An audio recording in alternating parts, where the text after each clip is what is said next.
Je m'appelle Philippe Orvin et ça fait 18 ans que je suis cofondateur de la société Nomadic Solutions qui travaille dans l'Internet des objets, qui n'a pas grand-chose à voir avec la synchronisation des feux, mais je connais bien Murat pour la qualité de ses inventions et de ses gestions de projets. Et donc c'est avec plaisir que je viens témoigner de l'histoire de la synchronisation des feux de circulation.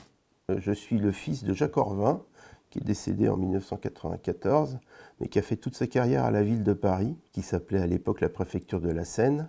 Et en particulier, dans les années 60, il a été au laboratoire de l'éclairage, qui avait été mandaté par le préfet de Paris de l'époque, pour synchroniser les feux de la place de l'Étoile. C'est un projet qu'il a occupé pendant plusieurs années et qui était à l'époque entièrement conçu avec de l'électromécanique. Il y a une maquette qui a été faite, qui a été présentée d'ailleurs dans un salon que la ville de Paris avait organisé à Moscou en 1961. Cette maquette représente la place de l'Étoile en plexiglas, avec une synchronisation des feux de chaque avenue qui est segmentée de telle sorte à ce que les flux d'automobiles se répartissent sur la place de l'Étoile au lieu d'arriver comme un gros paquet. Pour faire ça, ça a été un mécanisme d'horloger qui tenait dans une pièce qui faisait 60 mètres carrés.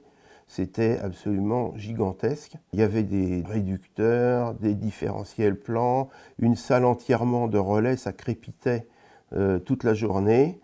Et donc, jusqu'en 1970, ça a fonctionné en temps réel sur la place de l'Étoile, jour et nuit, avec des cycles de maintenance et des choses comme ça. Ensuite, il y a eu l'avenue de Rivoli, qui a été faite un petit peu après, dans le même, qui était beaucoup moins compliqué quand même. Et j'ai un petit souvenir, c'est un feu qui a été fait entièrement au laboratoire de l'éclairage, puisqu'il y avait des machines-outils au laboratoire de l'éclairage.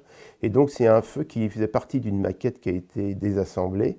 Et mon père m'en avait fait, puisque j'étais quand même un enfant à l'époque, m'avait fait un petit feu tricolore qui passait du rouge à l'orange et au vert, avec un petit bouton molleté. Tout ça, ça a été fait entièrement à la main, donc pour faire un jouet. Tout ça pour dire que cette synchronisation des feux, il y a une histoire, hein, je crois, enfin j'en suis pas certain, mais je pense que c'était une première mondiale. Et en 1971, tout a été remis en question et mon père a développé la première armoire statique, donc sans aucun composant dynamique, avec des composants Logabax Olivetti qui venaient de sortir, l'ancêtre des microprocesseurs, pour pouvoir faire exactement la même chose. Et là, ça tenait dans un rack qui faisait 2 mètres de haut par 80 cm de large, pour faire exactement les mêmes fonctions,